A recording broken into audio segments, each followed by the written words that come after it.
Welcome back to Philip's Off-Grid Cooking Show. And today we are doing two major things. We're going to be cooking a delicious meal, and we're going to be introducing the solar generator that makes all of this possible.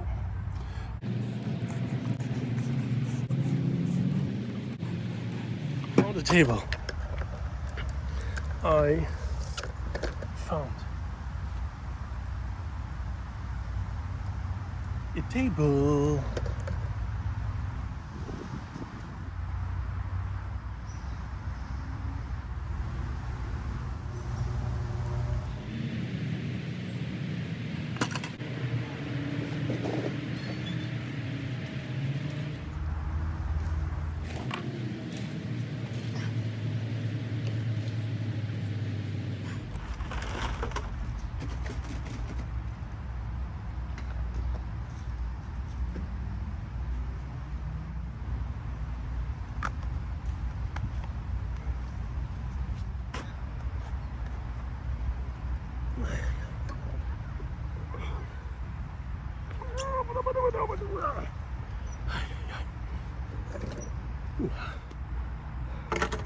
I don't even want anything in my pockets. It's so restricting. Wow, that sun is hot.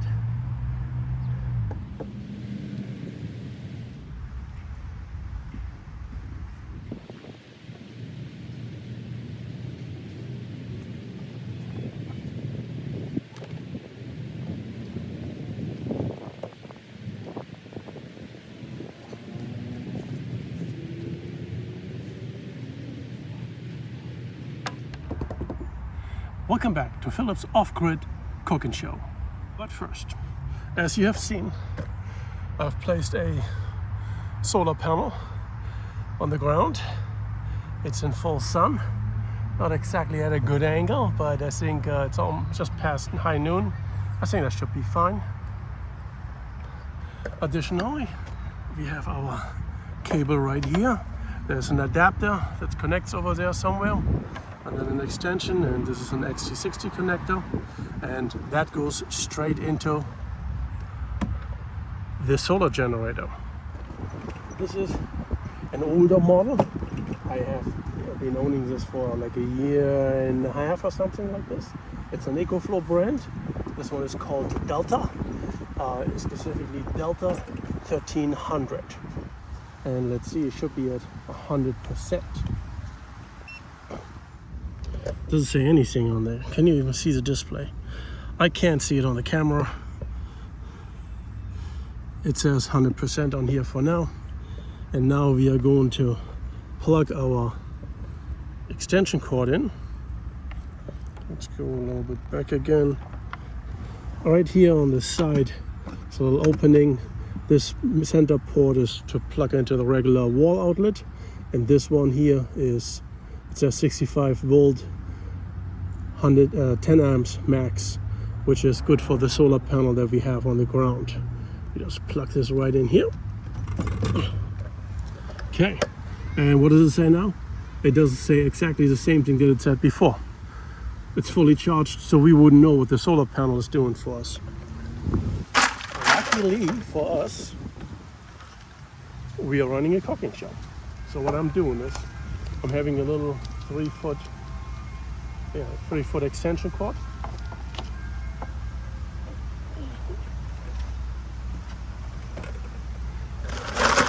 Which we plug in. Well, first we turn it on over here. Okay, this is the AC button. We turn that on. And now we can take our extension cord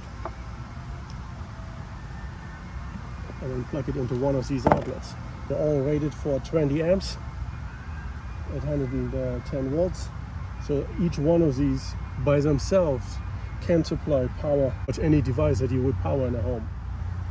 You just don't want to exceed the total capacity of the solar generator. All right, so you get 6 outlets. This is plenty, right? We could plug plenty of stuff in there. Okay, nothing has changed up front because we still don't use any power. Next thing, what I like to do, especially for testing, but I like to do this especially in a camper, RV, boat, off-grid situation, I like to use these power meters. This is similar to a kilowatt. That's a very popular brand, kind of like the brand, the name that defines a category, right? This is an off-brand Chinese made, doesn't matter as long as it works. And we plug this into our extension cord, and still nothing changes over here. What we are looking for over here in particular are the numbers right here on the top. It says voltage 120 volt, which is correct. Inverter is on, it's powered. Then it says power in watts, there's 0 because we don't have anything plugged in yet. Then there's current on the top here, that's also 0. And then there is, but the big one down here, not the dollars, but the big zeros over here, that will show us how much power we are actually accumulatively are using. And that is why I like to use this. I want to know how much power I'm actually using. I know how much power a device is using, but how much will it take to power the device? So we're going to go with something simple. I have here a rice cooker, one of the simplest devices out there. Now, we don't plug the rice cooker in until something is in there. So what we're doing, we're cooking some rice. This should be, I don't know, somewhere between 1 and 2 cups of rice. I misplaced my measuring cup, so I had to eyeball it. I know 2 cups of rice requires 20 ounces of water, pre-measured in the soda bottle. How convenient is that? It goes right in there.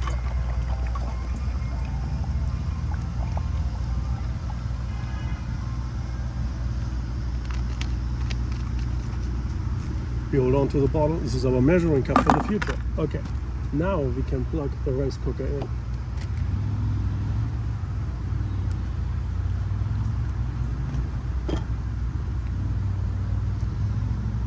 Okay, so immediately we can see 2 things if we can see them.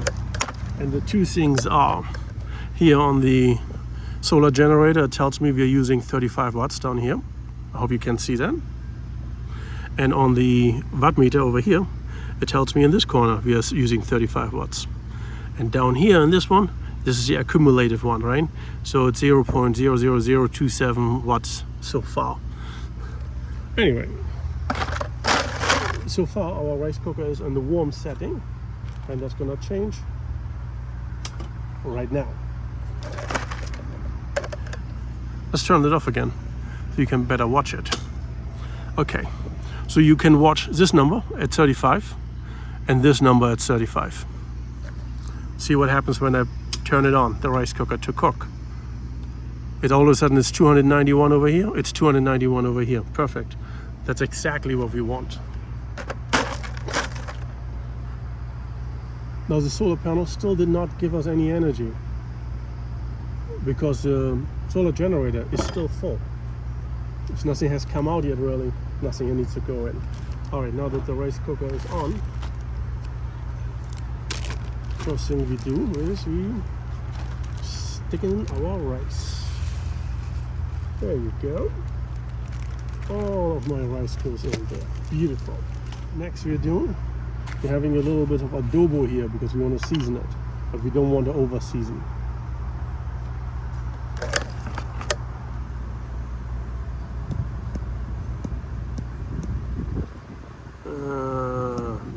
Go.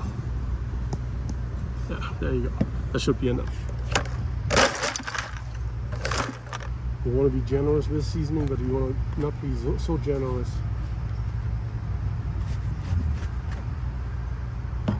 that it no longer tastes good. Next,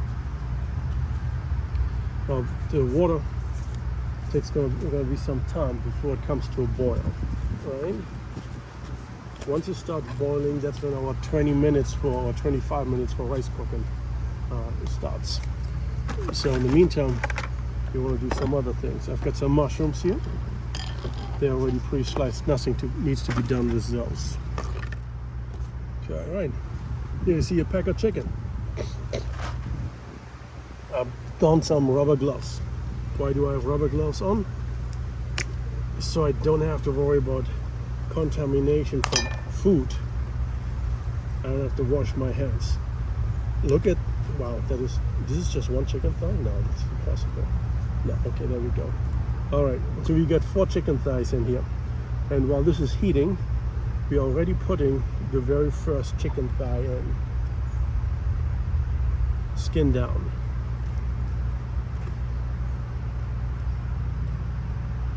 Make sure. Okay. Now, as you can see, the water level is pretty high. It's a little bit higher than it should be, but that's fine. Okay. All right. So now that that is in, we have also a little timer here. What does the time say? It says right here on the bottom, it's 3:46 now. Let's just say I put it in at 3:45. This way have a little bit of a timer. Now it tells us overall over here, the yellow number, that it's 0.024 kilowatt hours. Is 0.0 because 1.0 is 1 kilowatt hour. So so the first number would be 1,000 watts. The second number right after the dot is 100 watts. And then the third number, the 2 in this case, is tenths of watts. And then the 5 in this case, almost 6, that is single of watts. And then the two numbers behind them is just like less than a watt. Okay, this is what we want to know about how much we're actually using with our rice cooker.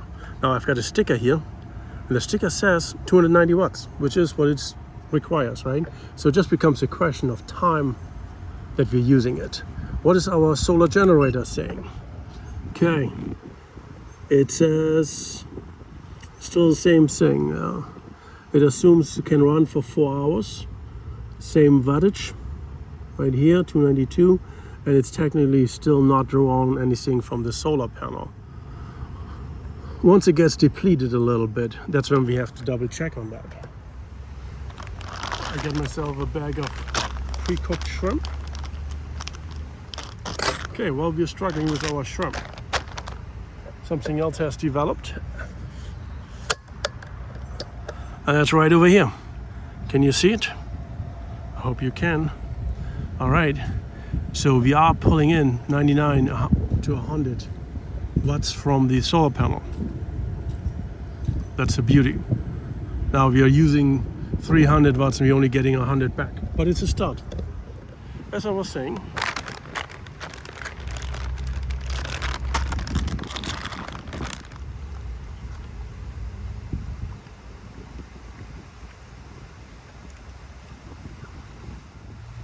so the EcoFlow solar generator, the Delta, like I said, it's an older model, so it doesn't have all of the bells and whistles, but it does still a wonderful job at what it's designed for.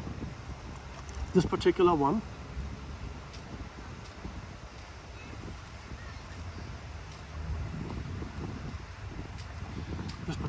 the Delta, the older version, the 1300, comes with a 1300 watt hour battery, which in practicality means that you have an effective 1,000 watts available to use. That is as far as the storage is concerned. And on the output side, we have a 2,000 watt inverter. The 2,000 watt inverter with 6 outlets, and each one of those 6 outlets is rated at 20 amps, so it can handle every single household appliance that you can plug into a standard wall outlet. This was important to me when I acquired the unit. I didn't want to have to think about, is the unit powerful enough to power this or power that or power that. I know if I just plug one thing in, it will 100% power it as long as there's any juice in the battery.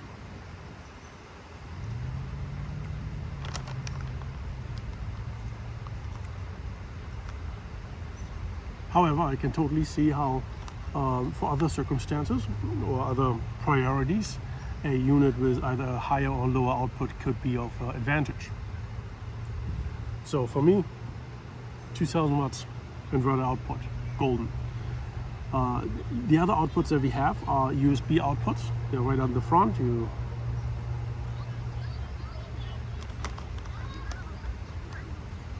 see it every time when I show you the display. There's 4 USB-A outlets, 2 of them are regular outlets, and the other 2 are fast charge outlets. And then there's 2 USB-C outlets to charge, I guess, laptops and tablets and things like that. The USB-C outlets on this particular model are not 100 watt outlets. They're probably rated at like 60 watts, which is still plenty for most things that you might want to do. If you really need to charge your device, you see AC outlet on the back. There's always an option. Okay, that's it for the output side. The last component of the solar generator is the input. There are 3 different inputs possible. There is the wall outlet option, so you can just plug it in and it can charge at somewhere between 700 and 1000 watts. So it's a small unit like this should be able to charge in maybe an hour and a half to 2 hours from empty.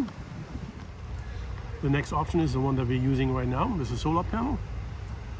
You can put in, what does it say on the side, up to 65 volts, 10 amps. That's the maximum you can put in. The solar panel that I put out is a 160 watt solar panel. And I can put 2 of them in series.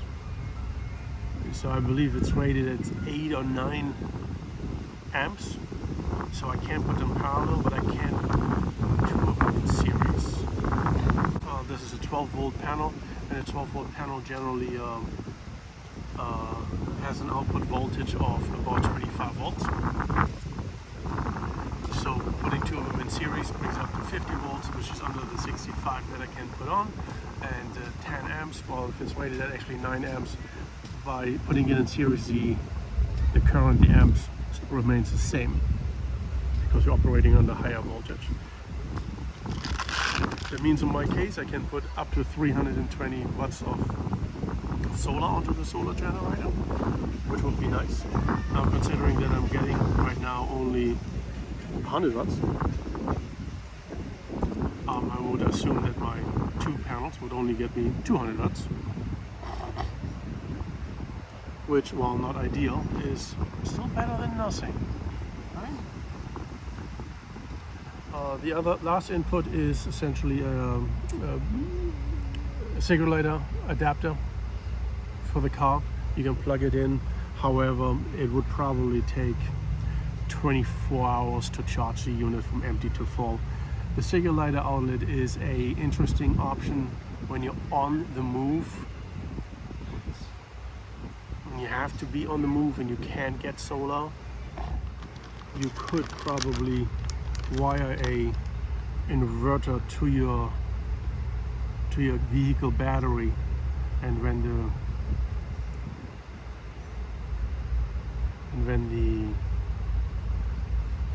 you start the car, turn the inverter on and then just plug it in via AC.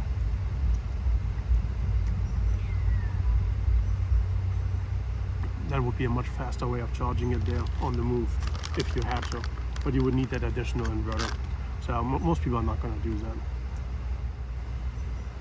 But those are our 3 main charging options: wall outlet, solar panel, and cigarette lighter outlet.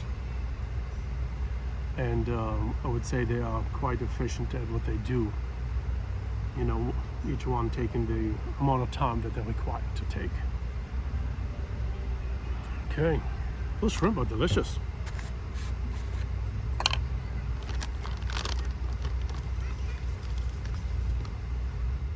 So let's take a look at our solar generator. Oops. So it's still bringing in. Oops, I hate these tripods. So it's still bringing in roughly 100 watts. It's still taking out 292. And our meter over here says we have used 90 watts so far. No, sorry. Yes, 90 watts. That's not too bad.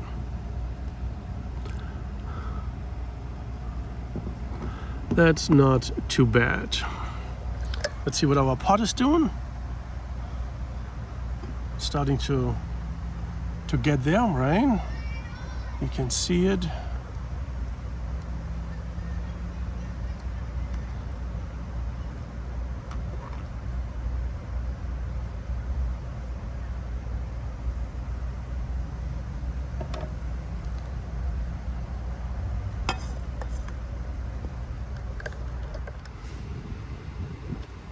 Oopsie, shit. Damn it. Now I have shrimp juice on my fence.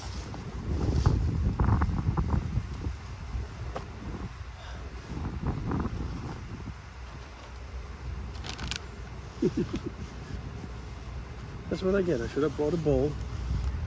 Right? I didn't want to dirty anything. That's why I'm dealing with this.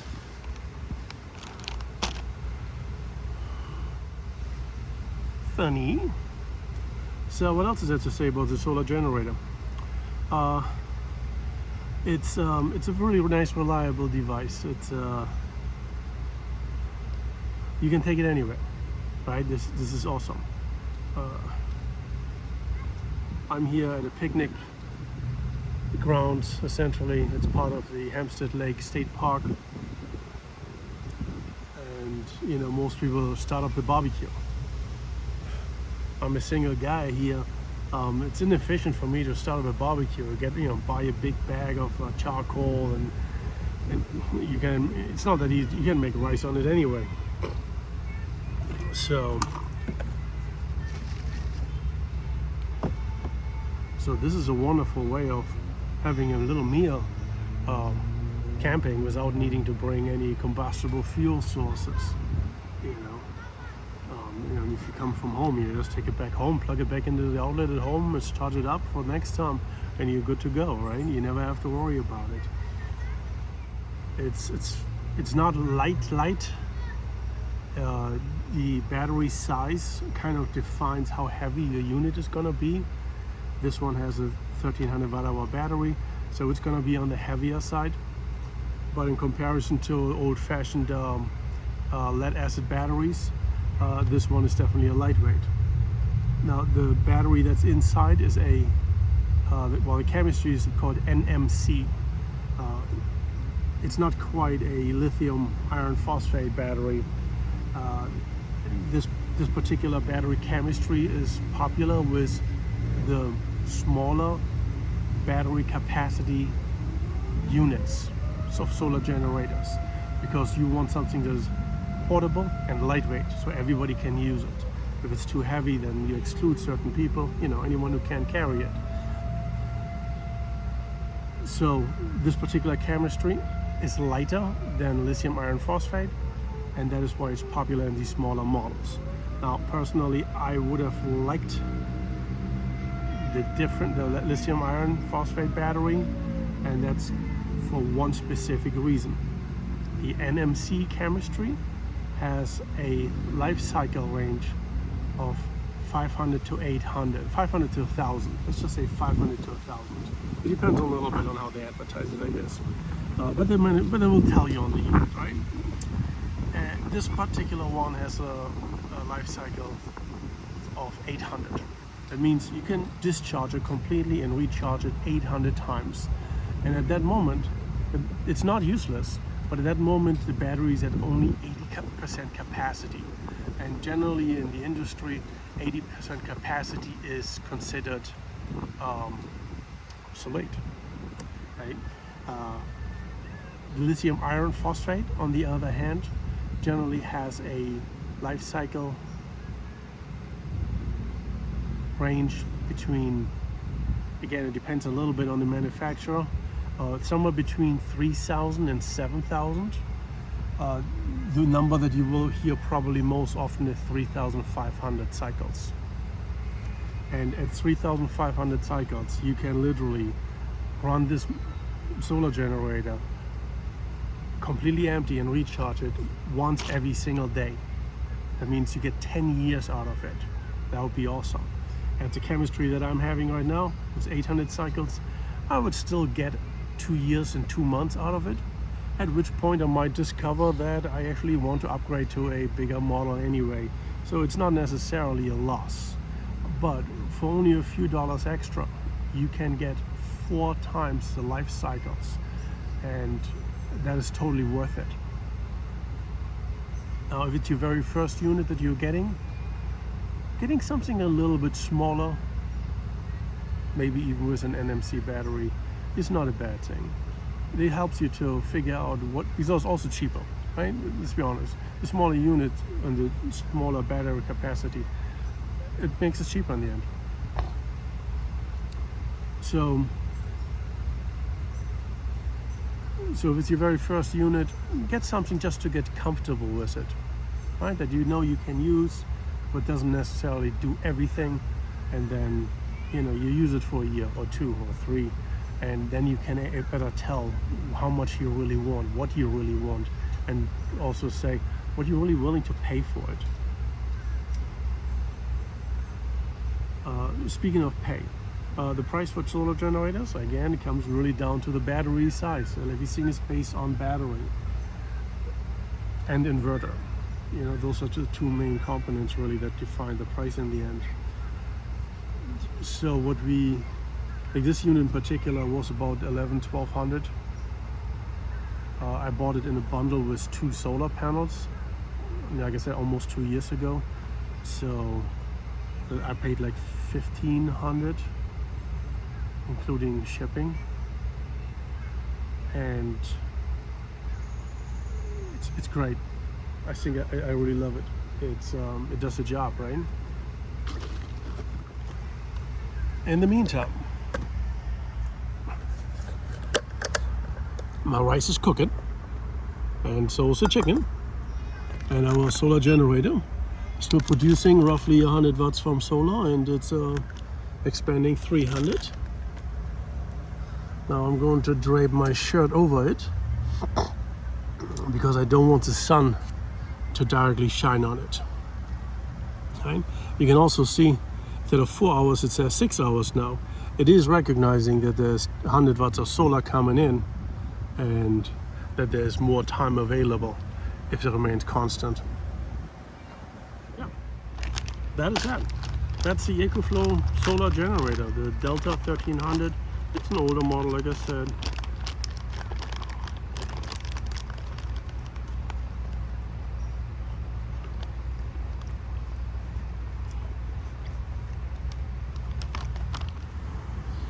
Gonna give our rice a quick stir.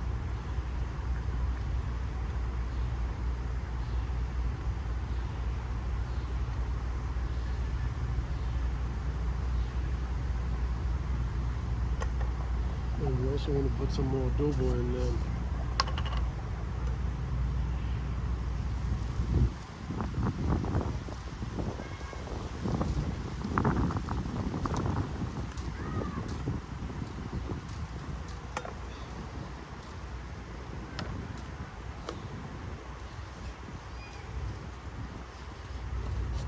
Usually the rice probably has another 10 minutes or so. And we also want to make sure that the chicken is cooked. Right? Always want to make sure everything is cooked. Shrimp were on sale. The 1 pound bag for $8.99. It's $2 off.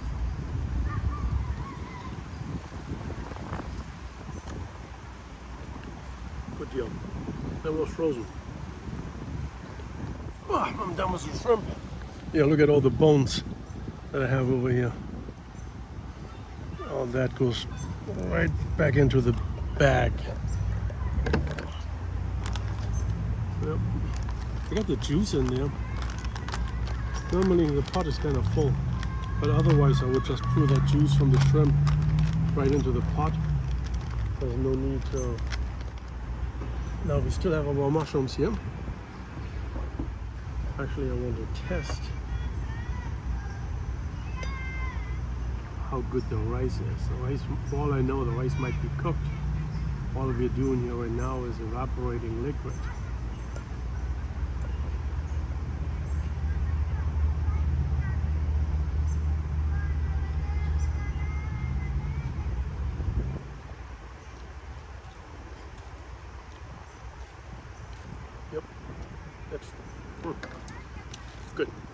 That's exactly what it is.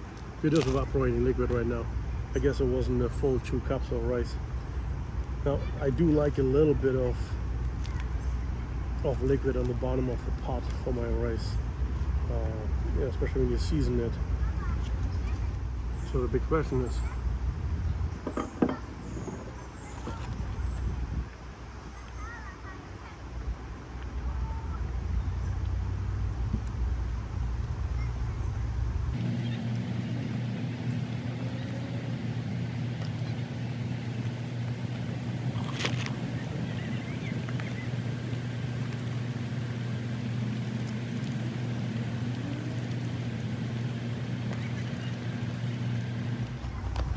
okay,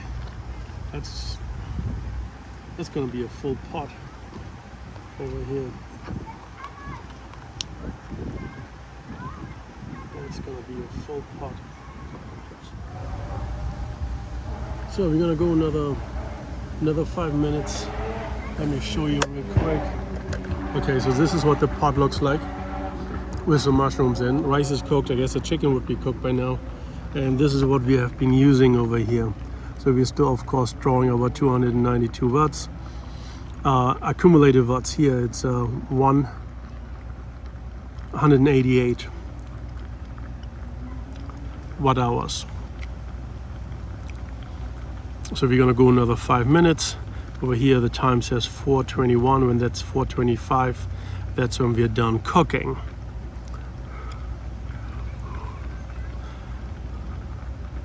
So it's gonna be somewhere around 200 and 200 watts total. And then our inverter over here, power bank, it does say 293 out, 93 in. It's at 91%. 91%, well 10% technically would be 130 watts. And I already know I've used essentially 190 watts. So we're most certainly getting additional wattage from the solar panel. Also, as irony would have it, the solar panel is starting to have a little bit of cloud cover, shade. All right, you can see it there at the corner. We'll probably have to move the solar panel in a minute. That way we can continue getting the power back. As a matter of fact, when we're done cooking, I want to get the power back because I want to put that back into the solar generator. Now technically it would take probably 2 hours to get it all back, but yeah, I gotta start somewhere.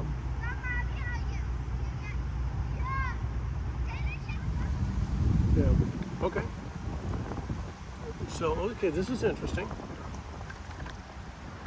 So I said the solar panel is slowly getting a little shaded, right? And at the right corner, there's definitely some shade on it. And our solar panel performance over here is down too, because I'm only getting 80 watts right now.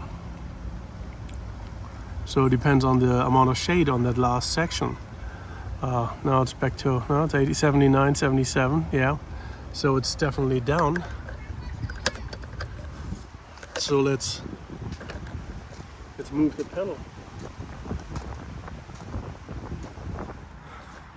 So we moved the solar panel. It's back in full sun. And the wattage is coming in. It's back at 93. Now let's see what our timer says over here. Oh, okay, time is up. Excellent. So we're gonna put this onto warm. Total watts used, 213 watts was our total, or is our total. Here we have used up 10% of the battery while we were getting something in. So 10% should be 130 watts, but we generated 210 or 213. That means 70, 83. So we may have put in 83 watts while we were cooking. Okay, now that the rice cooker is on the warm function now, and we don't need to keep it on warm. That's kind of like, it doesn't do anything for me. It's hot out anyway. So this is gonna be the end result of our cooking experiment. We use 213 watt hours to cook a full pot of rice, mushrooms, and 2 pieces of chicken. Excellent. So now we just unplug the rice cooker. That was easy, right? And then we go in the back. Now this one is already down to 0 over here.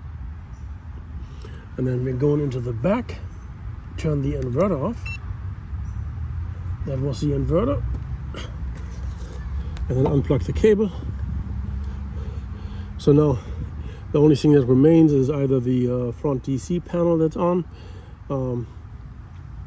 and the power button is on. We're still generating 92 to 23 watts of solar, which now just goes back into the battery. One kind of negative thing is, in order to, the display has a timeout timer, or display off timer. So after, like, I don't know, 3 minutes, the display goes off. The only way you can get it back on, ironically, is by pressing one of the power buttons, you know, like the DC button over here, you know. But then also means I'm turning the DC outlets on, even so I don't need them. So you don't always want to do that, so I turn it back off. But yeah, so here's your DC side, right? 2 regular USB outlets, 2 fast charge USB-A outlets, and then your 2 USB-C outlets. And in the very back of the unit is also a cigarette lighter plug outlet. That plug, while in the back, is powered by the DC on-off switch right here, not by the AC switch that is in the back. So, ooh, that's cold. So I made a little bit of a mess here on the side while cooking. I try not to. You definitely want to clean that up. And the easiest way to do that is simply by moving the pot, right?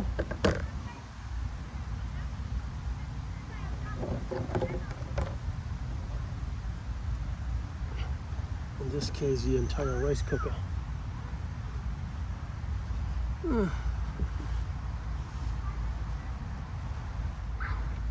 we're going to let this cool off for a little bit because it's way too hot. Put this in the bag, get it out of the way. Yeah. So look at it. Yeah, there's a lot of liquid in there, but I didn't measure the rice, right? Because I couldn't find my cup. But here we have a little bit of rice, and I like it moist.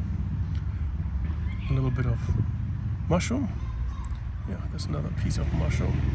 Get on my spoon. There you go.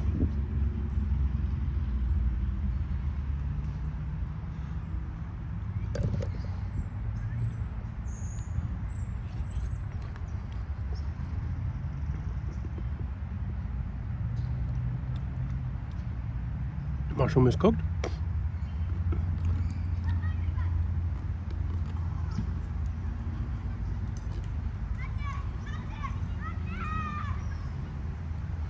And the rice.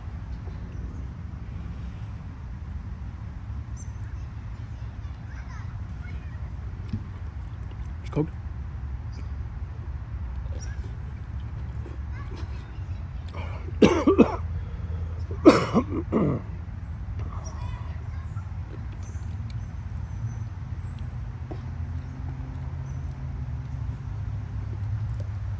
Wow, it's delicious. Of course, it's really hot because it just finished boiling. This one and this one. Well, this is going to help us. It's going to help us cool down a little bit faster. But I have to move that solar panel yet again. Usually when you cook rice in a rice cooker, you you let it finish cook, and then you just let it sit there for 10, 15, 20 minutes with the lid on. That is the time that the rice needs to kind of like finish steaming in itself, and it's also the time when it absorbs a lot of the remaining liquid from the pot, and you don't stir it. Of course, when you're hungry, that is a weird amount of time. Now for this, we're gonna do one more sprinkle of adobo, just a light one. That means we're done with adobo, and then when I'm starting to eat, maybe I'll put some hot sauce on, some Red Devil hot sauce, hot and spicy. Who else says hot and spicy? I don't know. Does anyone say that? I've got no clue. Look at this. I've got a full pot. There's rice, chicken, and mushrooms. A full pot. Yeah, that's where the solar panel is. And here, this is what the solar generator says. We're getting 35 watts in. Recharge it from 90 back to 92% already. But yeah, the remaining 8% we're not gonna get.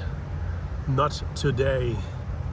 I could turn it off already, but I don't care.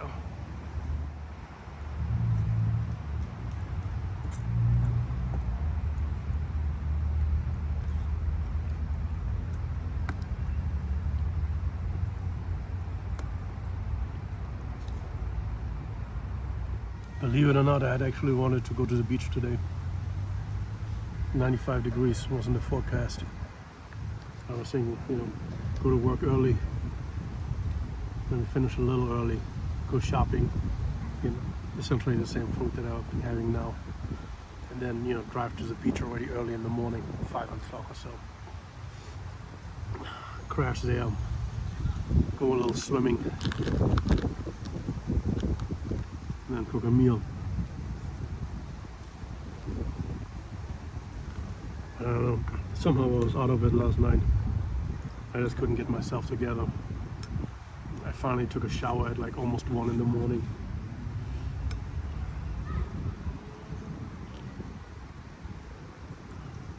The time I was ready was 2.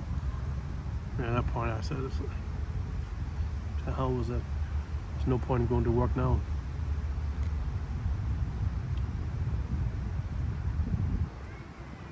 But I also didn't want to go to the beach anymore. I mean, I wanted to. It just felt that I hadn't earned the beach.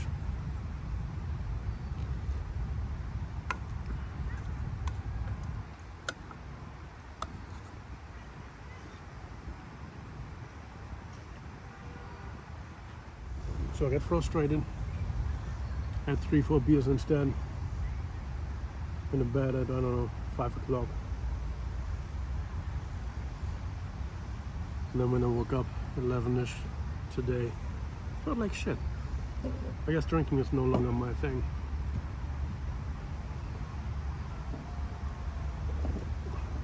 Took some aspirin. Give us a headache.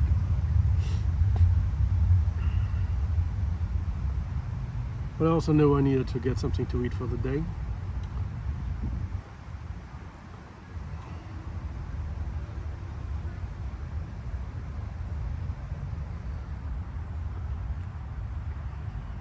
I guess there's a lesson in there. These solar panels are pretty good, even in somewhat shade, right? And it makes a little bit of energy. Right. Ouch. So I put my rubber glove on.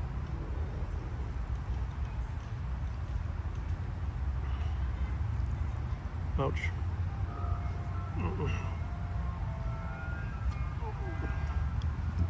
so I can eat with my hands.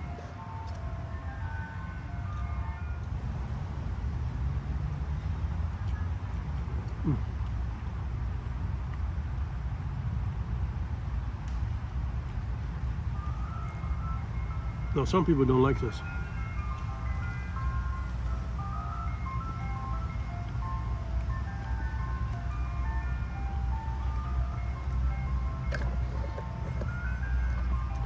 Floppy skin.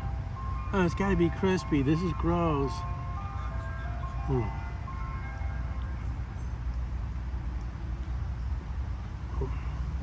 it's nutrients. Paid for it. I cooked it.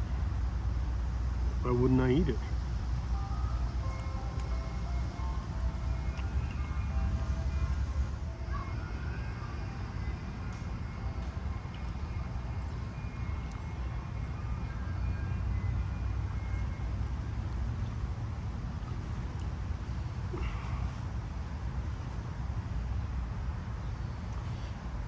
Oh, one more thing. So there's the rice that I used. I used to use regular enriched Carolina rice for cooking. But boy, that's always some mushy, clumpy rice. Not clumpy like sushi rice, but like, not enjoyable. And turns out you really have to wash Carolina rice, the standard one.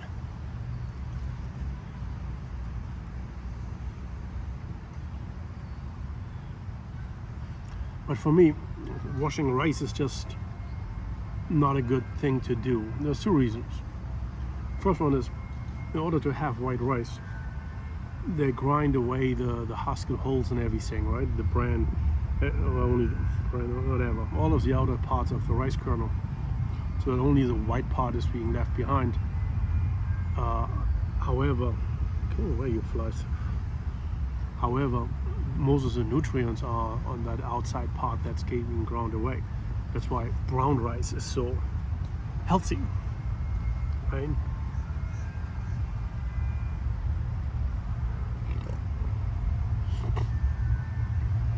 Now what they do to make sure that you still get any of those nutrients, they enrich the rice. So on the package it says enriched rice. So essentially they have some kind of nutrient solution that they spray on it, right, during the production. And when you wash the rice, guess what? You're washing all of that away.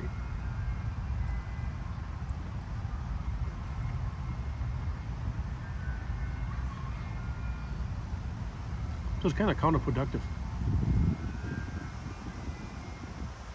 And I find in a rice cooker in particular, but also in the pot, the regular rice just doesn't cook that well. It's very much a pain.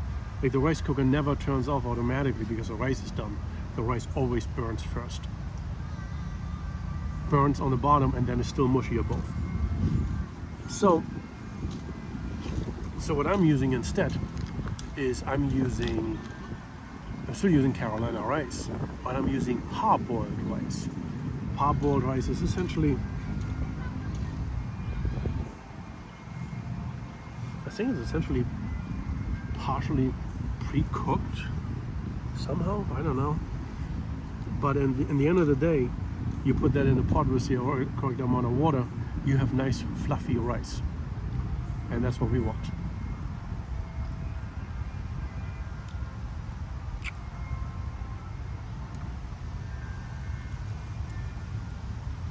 It's also much harder to overcook parboiled rice. It can take a little bit of abuse. Even your water measurement doesn't have to be that 100% accurate. These flies are starting to bite me, bastards.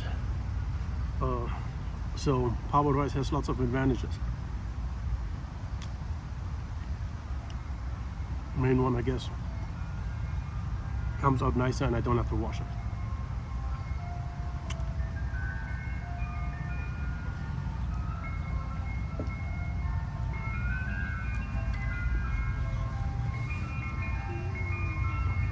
Cost a tiny little bit more, but it's not a lot.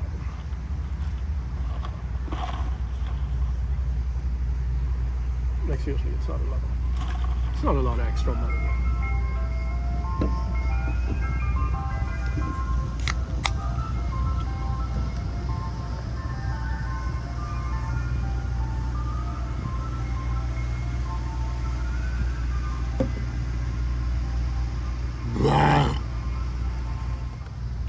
But yeah, so anytime I'm cooking anything with rice, I'm using parboiled Carolina rice.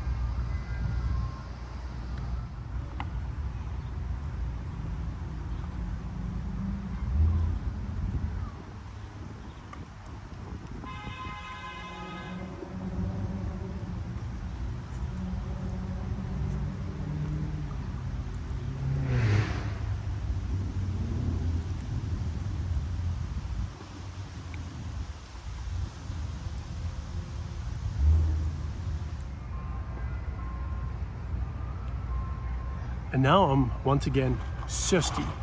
And what do I have in my little Home Depot pocket over here? I have ice cold cans of soda that I just bought.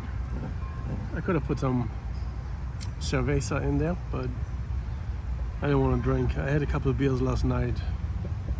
I felt like crap this morning. I literally had only a few beers. So, besides, I gotta go to work later. But yeah, so let's have something to drink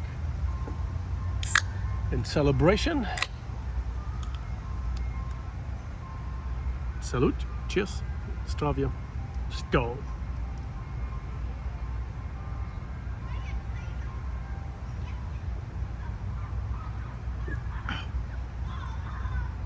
It's cold.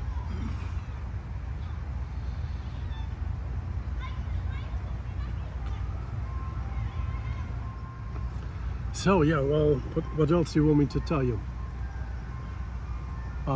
That's the EcoFlow Delta, the older model, so you don't have app support, and you don't have that new battery chemistry. But it totally does everything that I needed to do, and for $1,000–1,200, something like that, maybe only $800, I think it's a good price value.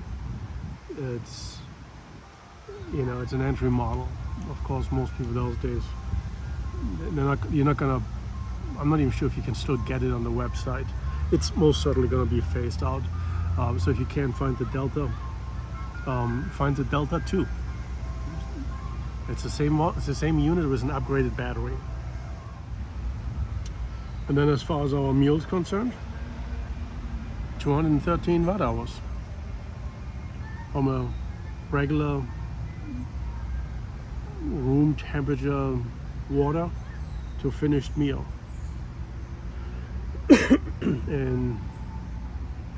in roughly 40 minutes, maybe 45 minutes. Not a bad deal. Completely off grid and no combustion fuel needed. Is this a gourmet meal? No. Is it delicious though? Oh yeah. Will it hit the spot? Oh yeah. Can it be better? Yeah, if I measure the proper amount of rice for the water that I'm putting in. Obviously, it's a one-pot meal, right? It's simple. And because the rice cooker only uses 300 watts, less than 300 actually, any solar generator with an inverter that does 300 watts will work.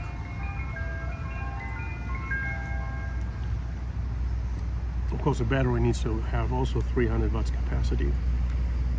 Well, I guess 250 would be enough, but you're essentially depleting the entire unit.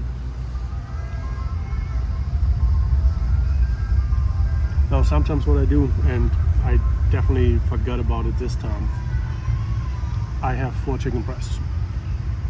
Normally, I put the first 2 chicken breasts in, let the whole thing come to a boil, cook the first 2 chicken breasts, then take them out, then put in the second 2 chicken breasts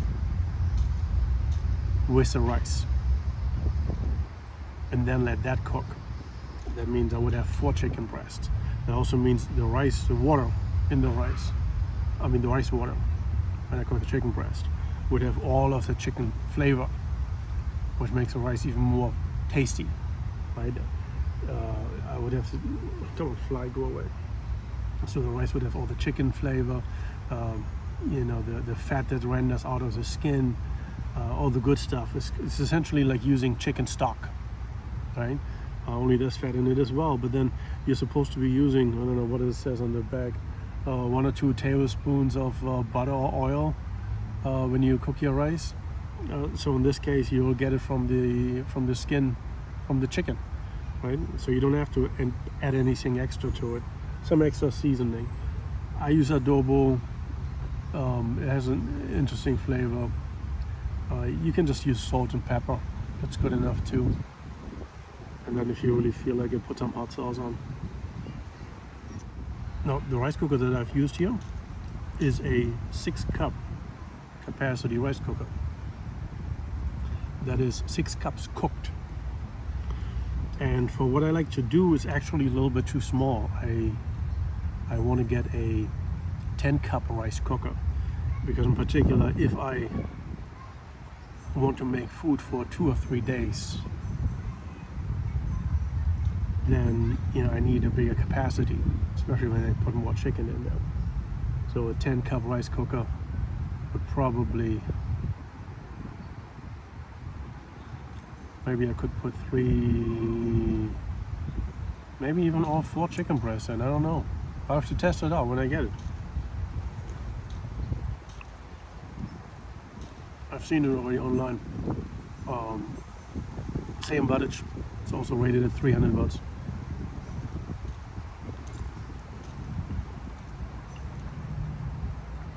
It's just a little bit bigger.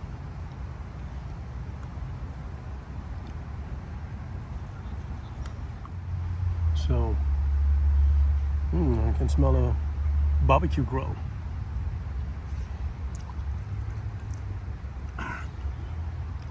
Charcoal grill. They're lighting a fire. I like that smell. Well, they use the fire starter, chemical stuff there. I still like the smell. I guess it's associated with getting barbecue in the end. So it's not bad. But yeah, so I want to upgrade from the 6-cup to the 10-cup rice cooker. And then I should be able to cook more rice in one setting and more chicken. And I should be able to make at least 2 or maybe even 3 days of food out of it. Now obviously, it all depends on how much you want to eat or whatever, but if I can cook 6 pieces of chicken, 2 pieces per day, right? Cook the chicken first and put the 2 or 3 cups of rice in or whatever, depending on how much liquid you have.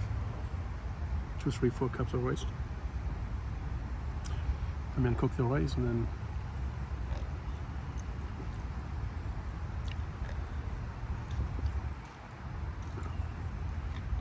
see, the beauty of the rice cooker is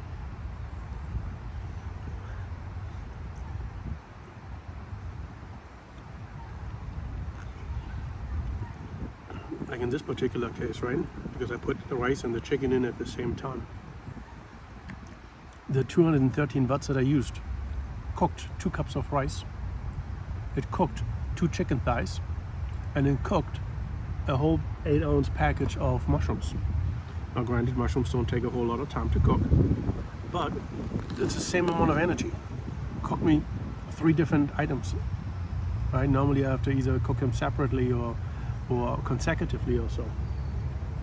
Yeah, all in the same pot, same amount of energy.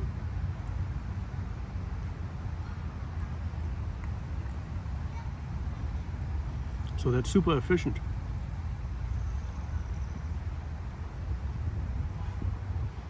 And with this thing, well, it only used 10% of the battery, right?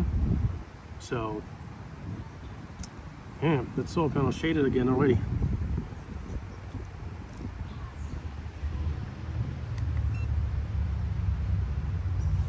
60 watts in now. Damn it. But I can't pull that. Ouch. I can't pull it any further back. I'll just take it what I can.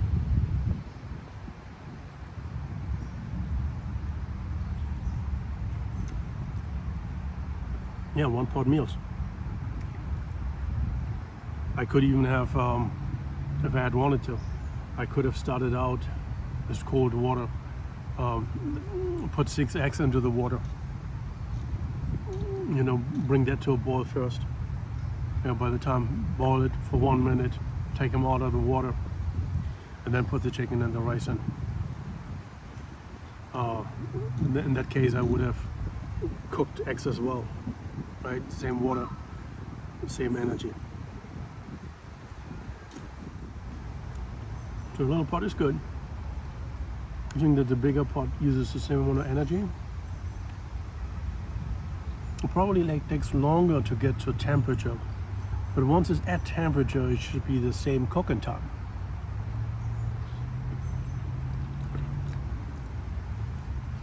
Right? You can't boil or you can't cook in a larger pot with more volume. It's the same expense of energy. You have to give it more energy, and the energy in this case would all be concentrated in the heating up pot. Once it's at boil, it's just maintaining easier. But again, if you know it takes longer, use that time, right? So it's a bigger pot. Maybe I can put even not just 6 eggs in. Maybe I can put a dozen eggs in. I don't know. I don't know how much volume it really is.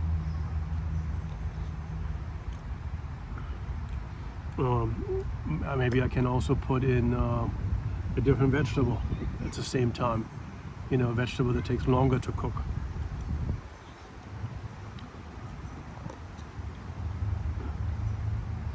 And this way that vegetable gets a head start.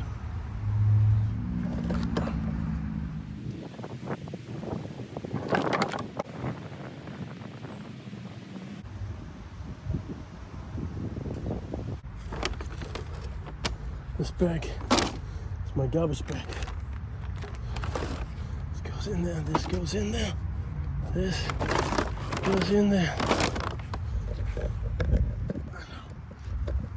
That goes in there. And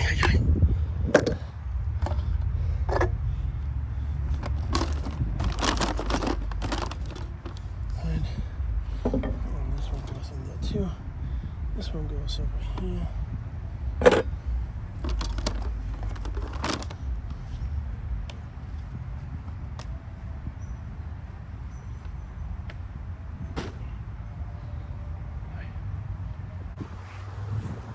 Got a solar panel. Put it away.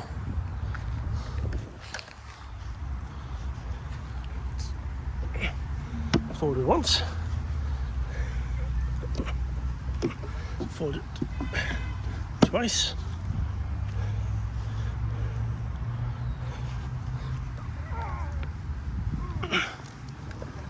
And fold it thrice.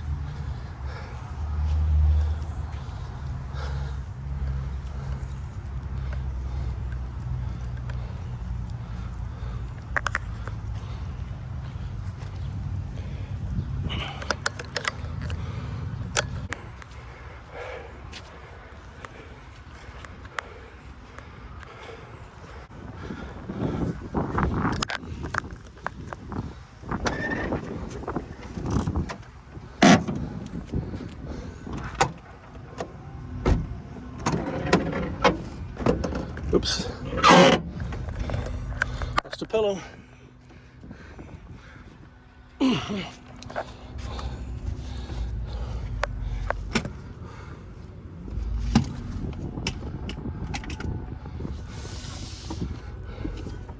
So that pillow goes right here. Oopsie. I guess it always wants to open up. That's not good. Close the door. Close the other door. Locked. Beauty. So, when you're in a campground or a parking lot or so, you don't always have the liberty to, even in the Walmart parking lot or something, right? You don't always have the liberty to put a solar panel on the ground. It requires extra space. That space might be at a premium, and it's just not a good idea in general. And everything that's on the ground, people step on because people are careless and weird. So, one thing I was thinking, as a non-permanent setup. So, as a non-permanent setup, I was thinking of taking a 2x4 and running holes into it and use bolts to attach it to the roof rack on the outside. I've got these holes right here, right? Utilize them. I've got 2 right here, I've got 2 right there, and I've got 2 more right here. So what I want to do, once I have drilled those holes, now I know where I have holes, right? That's where the bolts go through. Now the solar panel, you may have seen it when it was on the ground. The solar panel has eyelets, 4 of them. It's 4 pieces on the panel, right, because it folds, and each one has an eyelet. So I install with a 2x4 hooks, attachment points, 4 of them, and I'm going to be spacing them exactly the same way the eyelets are spaced on the solar panel. Right? So essentially we are doing 2 different types of measurement. One is a different interval to attach it to the roof rack, and then the hooks that I put on will attach it to the solar panel. So I'm going to put the hooks onto the 2x4, and then I'm using, let's say, carabiners. I've got big ones. So you put them through the loop in the solar panel, and then you just hook them onto the 2x4. Now the solar panel is open and it's hanging down, and the weight of the panel itself is evenly distributed amongst all 4 hooks. Now the panel comes down maybe up to here, I don't know, somewhere like that, right? But I have 2 of these panels. So how can I use 2? Well, the eyelets are not just on the top of the panel, the same eyelets are on the bottom of the panel. So with an additional 4, carabiners, I can attach the second solar panel, the top eyelets, to the bottom eyelets of the top solar panel. So I've got 2 flexible solar panel setups just hanging down the side of the van. And in particular at this time, for example, now the sun is coming from there, right? Okay, I'm parked not in the proper way. But if I can park this way instead of this way, then the sun now hits the solar panels. And if I'm able to, I could even try to pull the solar panels away from the van so that they're a little bit at an angle. Right? So that's a possibility there. But the main thing is, I would have solar panels hanging down the side. Now this is a temporary camp parking lot type of setup, right? So I have a 2x4, I have a spare one, and I think I have the mounting hardware that I need. So in one of the next videos, that is exactly what I will be building and showing off, displaying, presenting to the world how I can have my 300 watts of solar hanging just on the side of the van. Temporary, right? As a matter of fact, I talked about a similar setup for a different type of solar panel. This is in my, if you look back in my library, I talked about the planning stages for solar, right? Measuring the roof and all. Anyway, that shall be enough for today. I hope you like the solar generator, the EcoFlow Delta that I showed you. It's a wonderful device. It does a hell of a job, and it keeps you powered off grid. So my friends, that should be all I have for you today. We have the solar generator. Just either a few $100 if you want a small one, $1,000 if you want a bigger one, $1,500, $2,000 if you want an even bigger one. You can spend $5,000, $6,000, $7,000, $8,000, $9,000, $10,000 if you really wanted to. It depends heavily on your circumstances and what you want to use it for. Each sized solar generator has a design capacity on the storage on the input side for external energy like solar panels and for inverter sizes. So always keep in mind, whichever unit you're getting, it has a designed range within the overall spectrum of what you can possibly do. And if your application falls outside of that range, especially when it is more demanding than what that range is supplying, then your solar generator is not going to do well for you, right? This is when you have to realize that either you didn't buy the right one. You have to be honest there. Either you didn't anticipate your needs, or you thought maybe the price tag, right? Something is holding you back. Whatever it is, it doesn't matter in the end. The only thing that matters is that you shouldn't be mad about a solar generator not doing what you want it to do when you exceed the designed range of application.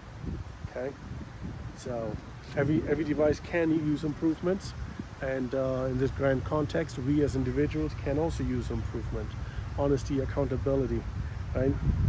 So anyway, let me go to the bathhouse. I gotta wash my dishes, and then I've got to freshen up so I can go to work.